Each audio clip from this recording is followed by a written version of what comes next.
السلام علیکم ورحمۃ اللہ وبرکاتہ۔ بسم اللہ الرحمن الرحیم۔ زمین سے دینار نکالنے والا نمازی۔ دوستو، حضرت سیدنا ابو بکر ابن فضل رحمۃ اللہ تعالی فرماتے ہیں کہ میں نے جب اصرار کر کے ایک رومی دوست سے اسلام لانے کا سبب پوچھا تو اس نے بیان کیا کہ ہمارے ملک پر مسلمانوں کا لشکر حملہ آور ہوا، جنگ ہوئی، کچھ لوگ ہمارے قتل ہوئے اور کچھ ان کے۔ میں نے اکیلے 10 مسلمانوں کو قیدی بنا لیا۔ ملکہ روم میں میرا بہت بڑا گھر تھا۔ میں نے ان سب کو اپنے خادمین کے سپرد کر دیا۔ انہوں نے ان کو بیڑیوں میں جکڑ کر خچروں پر سامان لادنے کے کام پر لگا دیا۔ ایک دن میں نے ان قیدیوں پر مقرر ایک خادم کو دیکھا کہ اس نے ایک قیدی سے کچھ لیا اور اس کو نماز پڑھنے کے لیے چھوڑ دیا۔ میں نے اس خادم کو پکڑ کر مارا اور پھر پوچھا، بتاؤ تم اس قیدی سے کیا لیتے ہو؟ تو اس نے بتایا کہ یہ ہر نماز کے وقت مجھے 1 دینار یعنی سونے کا 1 سکہ دیتا ہے۔ میں نے پوچھا، کیا اس کے پاس دینار ہیں؟ تو اس نے بتایا، نہیں، مگر جب یہ نماز سے فارغ ہوتا ہے تو اپنا ہاتھ زمین پر مارتا اور اس سے 1 دینار نکال کر مجھے دے دیتا ہے۔ خادم کا بیان سن کر مجھے شوق ہوا کہ میں اس کی حقیقت جانوں، لہذا جب دوسرا دن ہوا تو میں اس خادم کا یونیفارم پہن کر اس کی جگہ کھڑا ہو گیا۔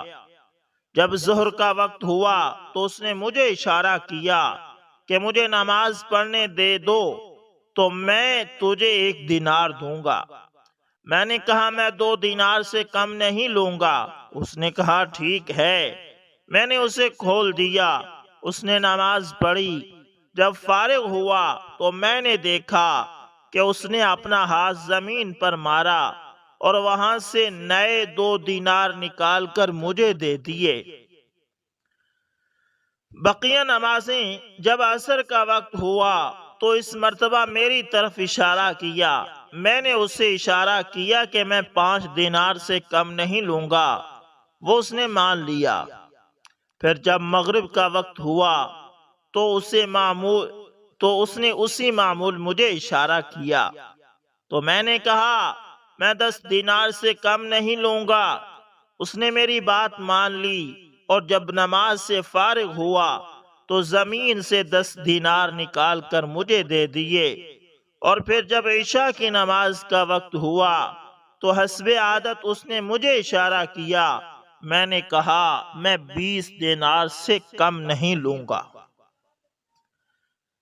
پھر بھی اس نے میری بات تسلیم کر لی اور نماز سے فراغت پا کر اس نے زمین سے 20 دینار نکالے اور مجھے تھما کر کہنے لگا، جو مانگنا ہے مانگو، میرا مولا بہت غنی اور کریم ہے، میں اس سے جو مانگوں گا وہ عطا کرے گا۔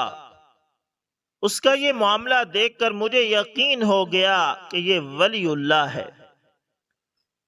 مجھ پر اس کا رعب طاری ہو گیا اور میں نے اس کو زنجیروں سے آزاد کر دیا اور وہ رات میں نے رو کر گزاری۔ جب اگلی صبح ہوئی تو میں نے اسے بلا کر اس کی تعظیم و تکریم کی۔ اسے اپنا پسندیدہ لباس پہنایا اور اختیار دیا کہ وہ چاہے تو ہمارے شہر میں عزت والے مکان یا محل میں رہے اور چاہے تو اپنے شہر میں چلا جائے۔ اس نے اپنے شہر جانا پسند کیا۔ میں نے ایک خچر منگوایا اور راستے کے اخراجات دیکھ کر اسے خچر پر سوار کیا۔ اس نے مجھے دعا دی کہ اللہ پاک اپنے پسندیدہ دین پر تیرا خاتمہ فرمائے۔ اللہ اکبر، اللہ اکبر۔ اللہ پاک اپنے پسندیدہ دین پر تیرا خاتمہ فرمائے۔ اس کا یہ جملہ مکمل نہ ہوا تھا کہ میرے دل میں دین اسلام کی محبت گھر کر گئی۔ پھر میں نے اپنے 10 غلام اس کے ہمراہ بھیجے، انہیں حکم دیا کہ اسے نہایت احترام کے ساتھ لے جاؤ۔ پھر اس کو ایک دوات اور کاغذ دیا اور ایک نشانی مقرر کر لی کہ جب وہ بحفاظت تمام اپنے مقام پر پہنچ جائے تو وہ نشانی لکھ کر میری طرف بھیج دے۔ خادمین کی واپسی، ہمارے اور اس کے شہر کے درمیان 5 دن کا فاصلہ تھا۔ جب چھٹا دن آیا تو میرے خدام میرے پاس آئے۔ ان کے پاس رکا بھی تھا جس میں اس کا خط اور وہ علامت موجود تھی۔ میں نے اپنے غلاموں سے جلدی پہنچنے کا سبب دریافت کیا تو انہوں نے بتایا کہ جب ہم اس کے ساتھ یہاں سے نکلے تو ہم کسی تھکاوٹ اور مشقت کے بغیر گھڑی بھر میں وہاں پہنچ گئے، لیکن واپسی پر وہی سفر 5 دنوں میں طے ہوا۔ ان کی یہ بات سنتے ہی میں نے پڑھا، اشہد اللہ الہ الا اللہ واشہد ان محمد رسول اللہ وان دین الاسلام حق۔ ترجمہ: میں گواہی دیتا ہوں کہ اللہ کے سوا کوئی معبود نہیں، اور میں گواہی دیتا ہوں کہ یقیناً حضرت محمد صلی اللہ علیہ وسلم اللہ پاک کے رسول ہیں، اور بے شک دین اسلام ہی حق ہے۔ اللہ اکبر۔ پھر میں روم سے نکل کر مسلمانوں کے شہر آ گیا۔ اللہ اکبر۔ اللہ تعالیٰ جس سے چاہے ہدایت سے نوازے۔ امید کرتا ہوں ویڈیو اچھی لگی ہوگی، پسند آئے تو لائک شیئر کمنٹ لازمی کریں، اگر ہمارے چینل پر نئے تو اس کو لازمی سبسکرائب کریں۔